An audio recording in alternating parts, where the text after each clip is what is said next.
सबसे बड़ी प्रॉब्लम तो मेरे साथ ये हो गई कि मुझे रट्टा मरवा दिया गया। कुरान शरीफ मुझे पढ़ा दी, आयतें मुझे पढ़ा दी गई, लेकिन उसका माने नहीं बताया गया। अच्छा, आप वो पढ़ते हैं तब्बत यदा वगैरह? हाँ पढ़ लेता हूँ। आती है वो भी? आती है। सुनाइए। तब्बत यदा अबी लहब मतलब मा अगना अन्हु मालूहु वमा कसब सयस्ला नारन जाता लाफी व इम्रअतुहु हम्मलत लतब फी जिदिहा हब्लुम मिन मसद। अच्छा, ये इसके जो आते बहुत सारी चीजें पहली आयत है या इसकी तब्बत कोई, यदा, हाँ, हाँ। इसकी कोई हिंदी पता है आपको? नहीं, माने नहीं पता। अच्छा, मेरे पास है, शायद मैं आपको दिखाता हूँ। बताइए आप। किधर होगा? अच्छा, आपने अभी भी जो है ये सूरह लहब पढ़ी थी, तब्बत यदा अबी लहब तो बहन, तो इसकी मीनिंग आपको पता है? नहीं पता। तो ये चलिए मैं दिखा देता हूँ, हमारे पास है ये, देखिए ऊपर आ जाइए, तब्बत यदा अबी लहब व तब।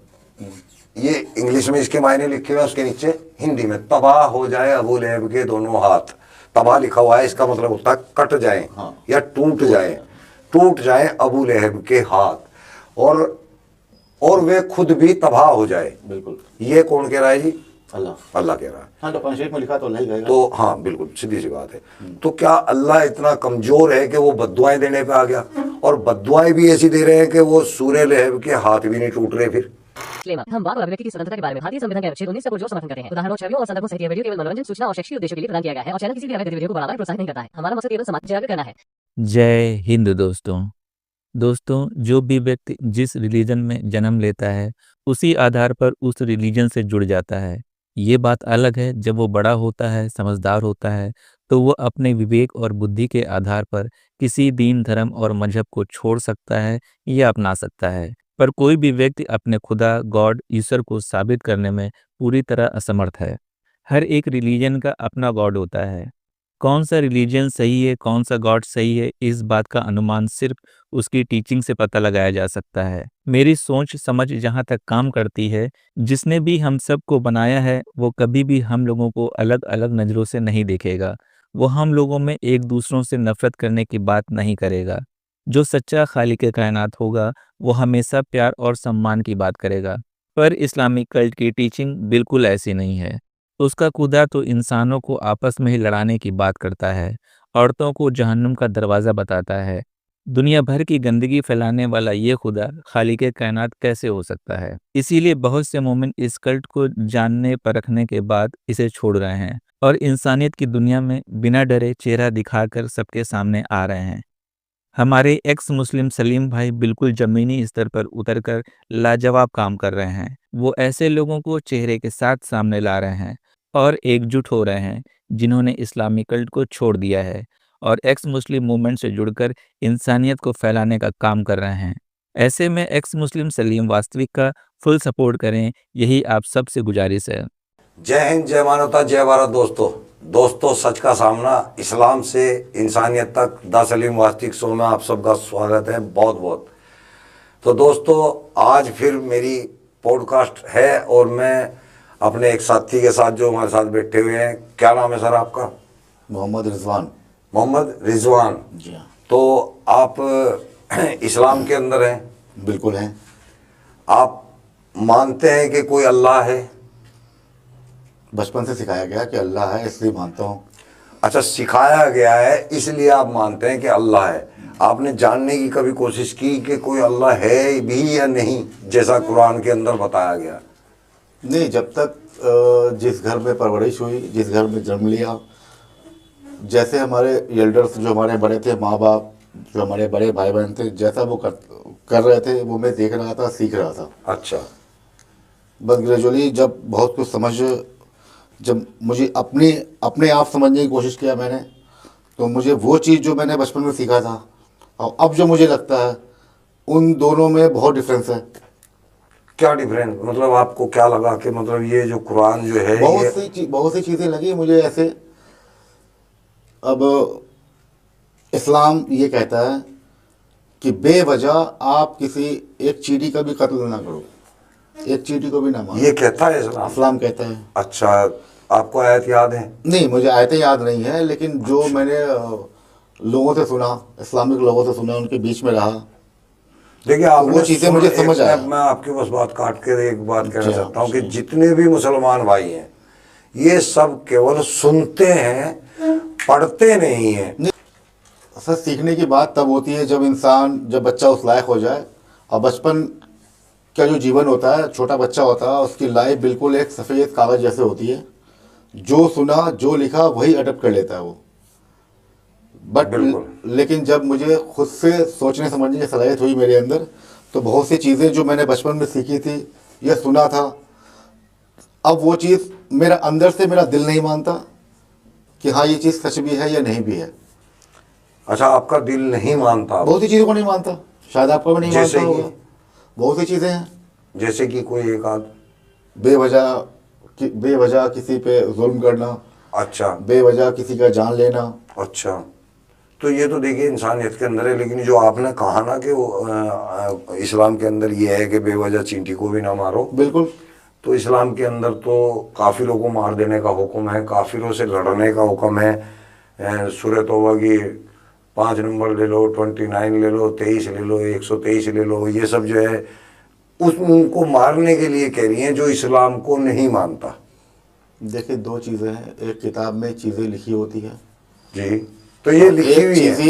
एक चीज़ें, हाँ मैं उसी पे आ रहा हूँ। और एक वो चीज़ें होती है जब इंसान सक्षम हो जाता है खुद को समझने के लिए, दुनियादारी के अंदर समझने के लिए सक्षम हो जाता है कि हाँ क्या गलत है क्या सही है, तो उसका अपना दिमाग काम करता है। जहाँ तक मुझे ऐसा लगता है कि कोई टीचर, कोई उस्ताद, कोई माँ बाप अपने बच्चों को गलत शिक्षा नहीं देगा कि आप बेवजह किसी की जान ले लो, लेकिन किसी को मार दो। यहाँ अल्लाह मियाँ तो दे रहा है शिक्षा। तो वो चीज़ें मैंने आपसे पहले भी कहा, बचपन में जो सिखाया गया, जो समझाया गया, वो सीखा, वही समझा। जब मुझे लगा कि हाँ, क्या आपने फिर कुछ पढ़ा इस्लाम के बारे में? कुछ पढ़ा, कुरान पढ़ा हो, हदीसें पढ़ी हो? पढ़ी हैं, बहुत कम पढ़ी हैं, और ज़्यादातर सुन के ही समझ आया मेरे को। सुन जो के हमारे तो बड़े ये बुजुर्ग लोग ने तो समझाया। अच्छी बातें थोड़ा, वो जो मेन बातें वो थोड़ा ही बताते हैं। जो गलत लिखा हुआ है इस्लाम के अंदर वो कोई भी नहीं बताएगा आपको। झूठी झूठी बातें आपको बता देंगे। मोहम्मद साहब की अच्छाई झूठी बता देंगे आपको, सच्ची कोई बताएंगे है ही नहीं है सच्ची। ये इतनी किताबें यहाँ पे रखी हुई हैं, आपने इनमें से कोई किताब पढ़ी है जीवन में? नहीं, अब फजाइल अमाल है, हदीस है, सही बुखारी है, इनमें से कोई नहीं पढ़ी आपने? सुना तो है बहुत कुछ, सही बुखारी भी सुना है, बहिश्ते जीवन जिस भी दिन सुना है। आप इनको पढ़ लोगे ना अपनी भाषा में, जो आपकी भाषा है, तो इस्लाम नहीं, ये खत्म। आपकी बात में काट रहा हूँ, ये बहिश्ते जेवर है। इसके बारे में मैंने बचपन में सुना था, और आई थिंक मेरे घर पे भी था ये बहिश्ते जेवर। ये बिल्कुल था, मेरी सिस्टर है उनके पास भी था ये उसके बाद करीब 15-20 साल के बाद मेरे घर में खुद ही बताया गया ये चीज़ कि बहिश्ते जेवर अपने घर से हटा दो। क्यों? अब ये तो नहीं कह सकता क्यों बताया गया, बट ये बताया गया कि आप इसे ना पढ़ें और इसका अमल ना करें। तो बहुत सी चीज़ें अब हमारे, ये बहुत बड़े आलिम की लिखी हुई है। ये थानवी साहब की, थानवी साहब अली की। थानवी, अशरफ अली थानवी हाँ की जी। लिखी हुई है। अब सर फिर उन्होंने ही बताया हो है, सकता है ये उन्होंने ही बताया कि अगर आपकी उंगली पे नजासत यानी कि पखाना लग जाए, गंदगी लग जाए, तो उसको 7 बार चाट लो तो आपकी उंगली पाक हो जाएगी। जीभ का पता नहीं, उंगली तो पाक हो जाएगी। नहीं, वो चीज़ें जो मेरे कानों तक नहीं आई है, बट लेकिन मैं अपनी बात बता रहा हूँ, जो मेरे घर में सिलसिला चल रहा था। बहुत सी चीज़ें ऐसी थी जो बचपन में सुना, देखा, और जैसे जैसे हम बड़े हुए तो बहुत सी चीज़ों को मना कर दिया गया, नहीं इन चीज़ों को आप नहीं मानो। डैट मीन्स कहीं ना कहीं चेंजेस है, इस्लाम के अंदर भी बहुत सारे चेंजेस आए हैं। तो आपने जो दोस्तों अभी बेस्ती जेवर की बात की है, मेरे पास भी कुछ है, मैं आपको दिखा देता हूँ। ये बेस्ती जेवर है हमारा, यही है, ठीक है, ये आपके सामने है। तो आप सब भी दोस्तों, मैं व्यूअर्स को दिखा रहा हूँ।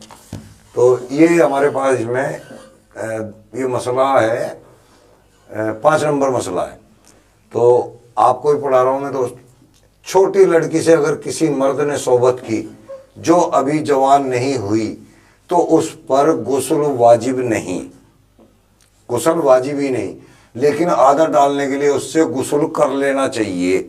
यानी कि अगर आप छोटी बच्ची के साथ में सहवास कर रहे हैं तो गुस्ल की ज़रूरत नहीं है, लेकिन आगे भी आपने करना है औरों के साथ तो कर लो, ताकि आपकी आदत ख़राब ना हो। अच्छा, तो ये इस बेस्ती जेवर के अंदर है, जो इस्लाम की एक बढ़िया मान्यता वाली किताब है। तो नहीं हो सकता है, आपकी बात सही है, हो सकता है ये शायद, सामने है ना आपके। हाँ जो लिखा है मैं देख भी रहा हूँ, शायद मैं भी देख पा रहा हूँ कि हाँ ऐसा लिखा है। तो शायद हो सकता है कि इसी कारण से जब मुझे समझ आया तो मेरे घर वालों ने कहा कि नहीं भाई अब इसे नहीं पढ़ना, घर में नहीं रखना। तो ये तो आपने चलो पढ़ लिया, इसी का देखें एक और ये मसला है 3 नंबर, कैसी कैसी मतलब देखिए इसमें दिखाते हैं, जब मर्द के पेशाब की जगह की सुपारी अंदर चली जाए और छिप जाए तो भी गुसलबाजी हो जाता है।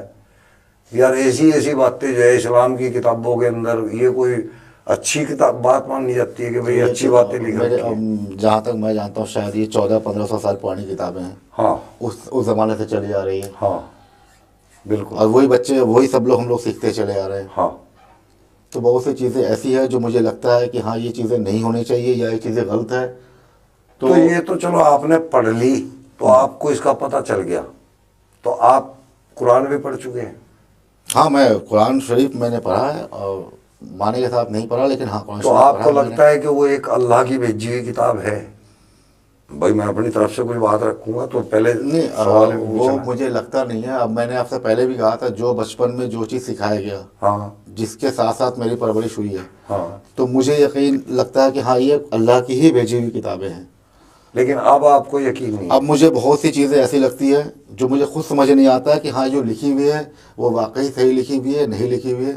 जैसे दुनियावी कि सूरह एतबार फातिहा, से बहुत सी चीज़ें मैं इंडिकेशन नहीं करूँगा किसी पे, वो नहीं करूँगा कि कौन सा आयत गलत है या कौन सा आयत सही नहीं है, बट जो उसके अंदर जो अच्छी बातें बताई गई है कि इस राह पे इंसान को चलना चाहिए, ठीक है, इससे ये मसला आपका सॉल्व हो जाएगा।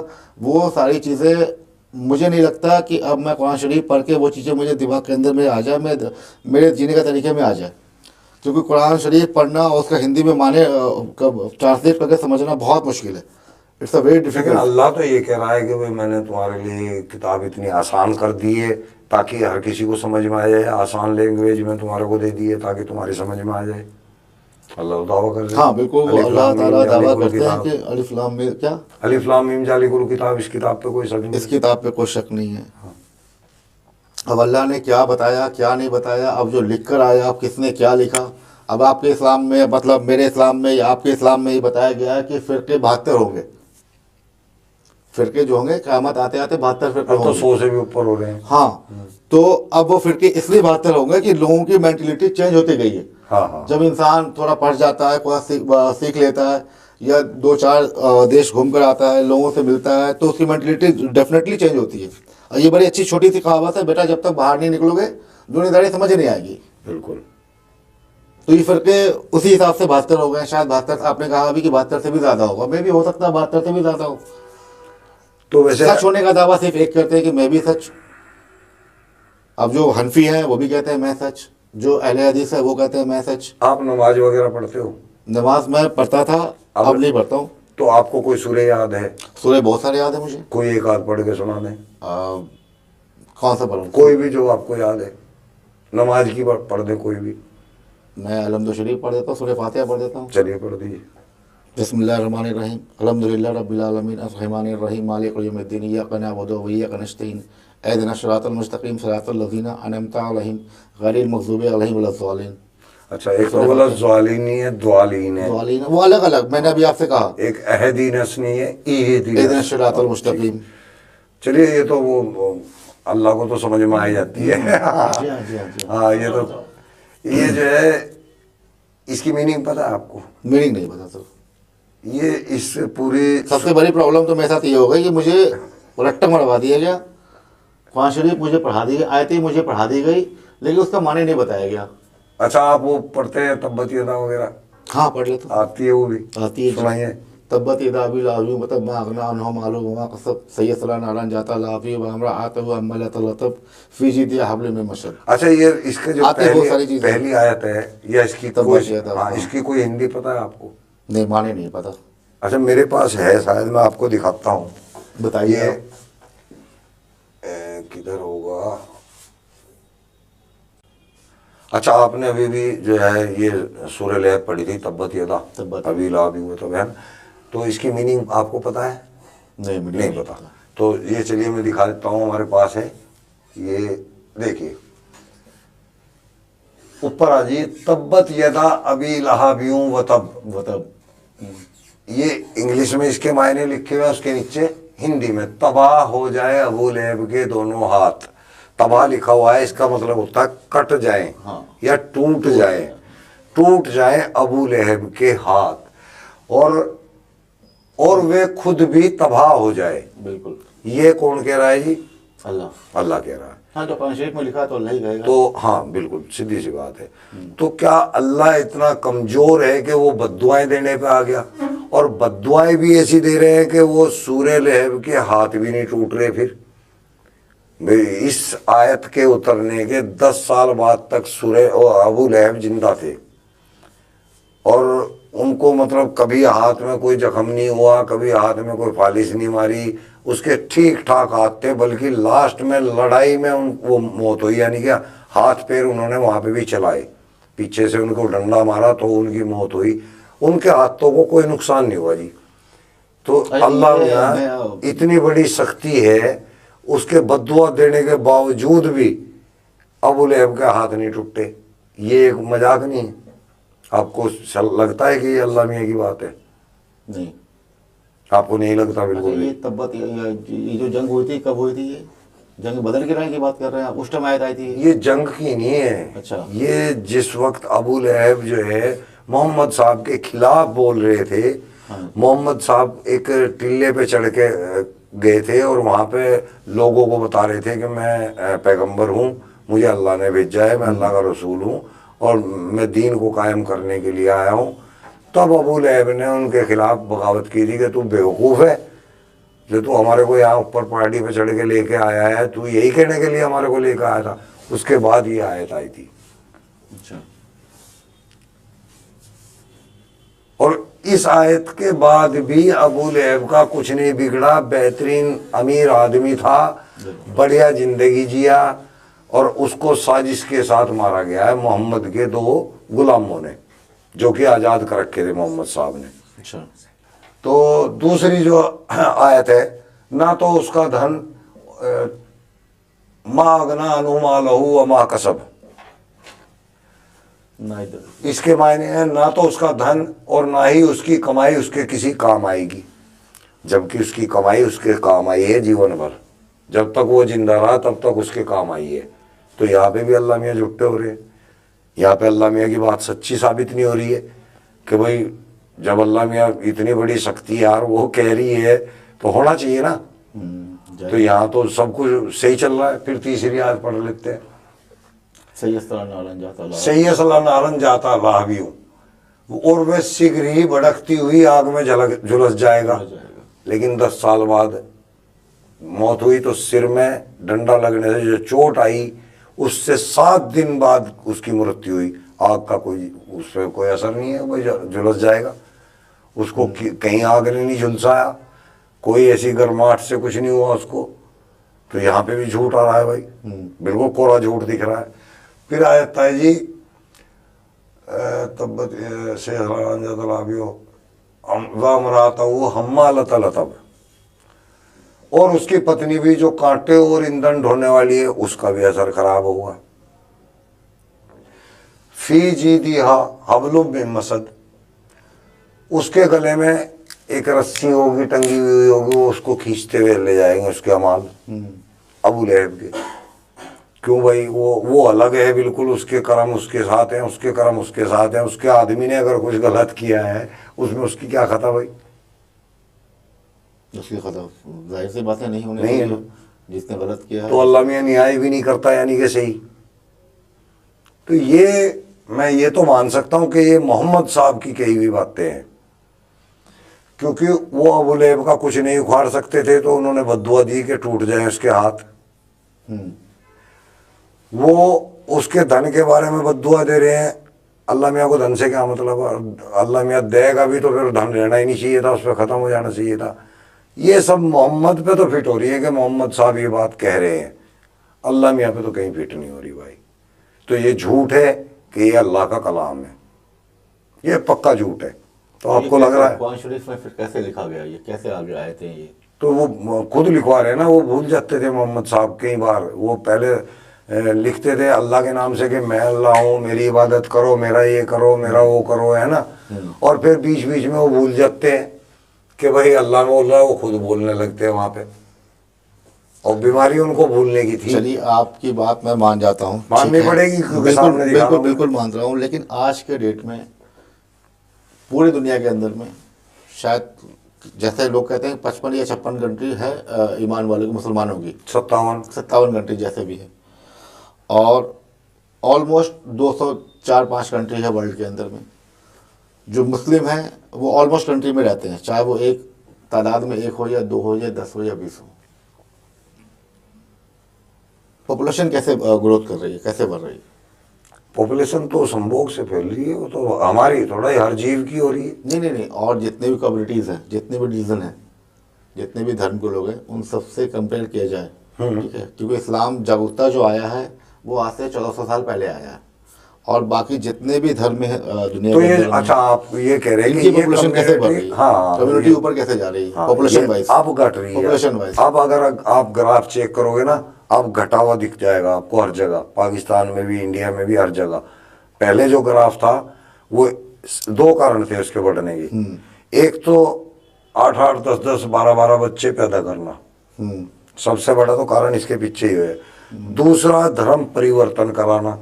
ये मजहब की जो तबलीग करते हैं जमातों में जा जाके, हिंदुओं को पकड़ते हैं, हिंदुओं को इस्लाम की जो है बताते हैं, झूठी सच्ची अच्छी अच्छी बातें बताते हैं, तो लोग बाग बेचारे सोचते हैं कि भाई बढ़िया धर्म है, भाई ये अच्छा धर्म है, और ये इसमें कन्वर्ट हो जाते हैं, तो वो बढ़ते चले जा रहे थे। अब जब से एक्स मुस्लिम मूवमेंट आ रही है, जब से इस्लाम के बारे में लोग ने बोलने वाले लोग आ रहे हैं, तब से जो है इनकी संख्या में घटोतरी हो रही है। आप कभी का भी डेटा उठा के देख लें। नहीं, मैं कहीं का नहीं देख रहा हूँ, मैं तो अपने हिंदुस्तान का ही देख रहा हूँ। आप देख के हमारे हिंदुस्तान में भी पॉपुलेशन इनकी बढ़ती जा रही मैं है। अब नहीं दिखा सकते, आप बड़ी हुई देखो, चेक करो आप गूगल पे, आपको फर्क दिख जाएगा। इतने लोग इस्लाम छोड़ रहे हैं। पाकिस्तान आधा नास्तिक हो चुका है, सऊदी अरब बिल्कुल नास्तिक होने को तैयार है, बिल्कुल। वो सिर्फ मक्का को खोलने बैठा है, बाकी वहां कोई इस्लामिक कानून नहीं है इस वक्त। सिनेमा हॉल खुल गए, बार खुल गए, शराब फुल खेली जाती है, जुए घर खुल गए हैं, औरतों के पर्दे खत्म हो गए हैं, वहां पे अब इस्लाम है ही नहीं। लेकिन नमाज बंद नहीं हो रहा, नमाज तो पढ़ते हैं, और उसी के तो चाहे वो सप्ताह में 1 बार पढ़े, लेकिन पढ़ते भाई वो उनकी बहुत तगड़ी रोटी है ना, वो अगर खुद खत्म कर देंगे तो कौन वहां पे हज करने के लिए आएगा? नहीं, मैं हज की बात नहीं कर रहा हूँ, हज की वो कर रहे हैं ना, वो उनकी प्लानिंग है ना। 5 टाइम नमाज पढ़ते हैं, फिर जुमे के दिन नमाज पढ़ते हैं, वो तो बंद नहीं हो रहा, वो तो दिन ब दिन बढ़ते ही जा रहा है। अगर वो बंद कर देंगे तो आप लोग भी वहां जाना बंद कर दोगे, तो उनका हज बंद हो जाएगा। सबसे बड़ी अरब कंट्री के अंदर कमाई 2 ही है, एक तेल और एक हज। हज की कमाई से वहां की पूरी जीडीपी खड़ी हो जाती है। अच्छा। और पेट्रोल से वो प्रॉफिट में जा रहे हैं। अगर आप हज बंद कर दोगे ना, तो उससे ज्यादा अमीर हिंदुस्तान हो जाएगा। हज की इतनी कमाई है, आपको भी पता होगा कितनी कमाई है हज के अंदर। एक व्यक्ति का 5 लाख का खर्चा है। बिल्कुल है जी, है ना? तो वो वहीं तो जाता है, और कहाँ जाता है? तो ये तो आप ये क्या, इससे तो ये साबित होता है कि ऊपर वाले ने सबसे ज्यादा जो मेहरबानी करी वो सऊदी वाले। मेहरबानी नहीं, साजिश करी जी, ये साजिश है ना। उनके पास पेट्रोल दे दिया, उनके पास सोना दे दिया। पेट्रोल दे के बता दिया अल्लाह मैंने कि भाई तुम्हारे को पेट्रोल दे रहा हूँ। नहीं बताया नहीं, तो बाद में निकला ही था। किसने निकाला? तो सऊदी अरब किसने निकाला? अगर काफिर लोग मेहनत ना करते तो क्या निकल जाता? काफिरों ने तो मेहनत करके तलाश करा है। अल्लाह ने तो एक भी लिंक दिया कि भाई चलो मैं तुम्हारे को जो इतनी बड़ी नेमत दे रहा हूँ और इस तरह तेल निकलेगा तुम्हारे यहाँ, एक आयत डाल सकता था ना। जब वो हमें कुर्बानी की आयतें दे रहा है, कत्ल आम की आयतें दे रहा है, तो फायदे की, मोहम्मद साहब के फायदे की आयत तो देनी थी ना उसको। हाँ बेशक देनी थी कि भाई मेरे मोहम्मद जो है सबसे प्यारे नबी है मेरे, कम से कम इनको नॉलेज दे दो कि भाई आगे तेरी उम्मत भी मौज करेगी। तो कोई नॉलेज दी थी उन्होंने? नहीं, कोई भी नहीं, कोई इंडिकेशन। इसका मतलब ये बकवास बात है। और ये एक इत्तेफाक है कि वहां पे तेल है, इसको आप इस्लाम में मत भुनाओ, ये एक इत्तेफाक है। तो ठीक है दोस्तों, चलिए आज की जो पॉडकास्ट है मैं इसको ख़त्म कर रहा हूँ। आगे फिर किसी और साथी के साथ बैठ के बात करेंगे। आप 2 मिनट के लिए अपना कुछ बोलना चाहेंगे हमारे दर्शकों से? मैं बोलना ये चाहूँगा, जैसे कुरान शरीफ है और भी धार्मिक किताबें हैं, बहुत सी किताबें हिंदुस्तान के अंदर में काफ़ी धार्मिक किताबें हैं। मुझे बात ये समझ में नहीं आती, ये धार्मिक किताबें जैसे आसमानी किताबें कही जाती है कि आसमानी किताबें हैं जी, जैसे 4 आसमानी किताबें हैं, तौरात है, ज़बूर है, इंजील है, कुरान है, ये सारी आसमानी किताबें हैं और इसी को लोग फॉलो करते हैं, इसी के अकॉर्डिंग अपनी ज़िंदगी चला रहे हैं। उसके बाद जब हम हिंदुस्तान के अंदर हम देखते हैं कि हमारे आसमानी किताबें के बाद जो हदीस शरीफ आती है, हदीस शरीफ कहा जाता है जो हुजूर ने अपनी ज़ुबान से जो अल्फाज निकाला, डेट इज़ कॉल्ड हदीस शरीफ। जो हदीस शरीफ निकाली उसमें इतने सारे मसले क्यों हैं?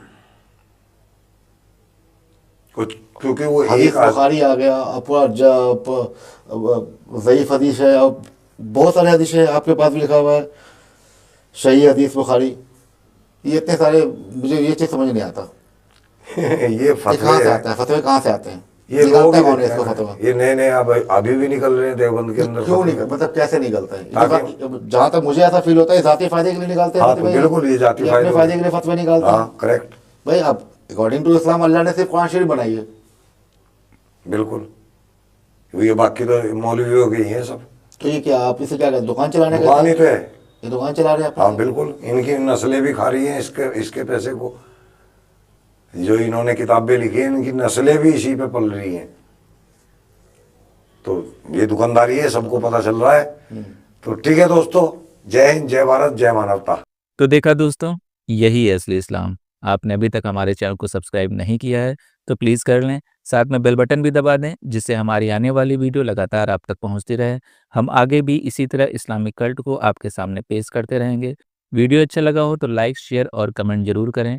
इस्लामिक कल्ट से बचें, अपना ख्याल रखें। जय हिंद, वंदे मातरम।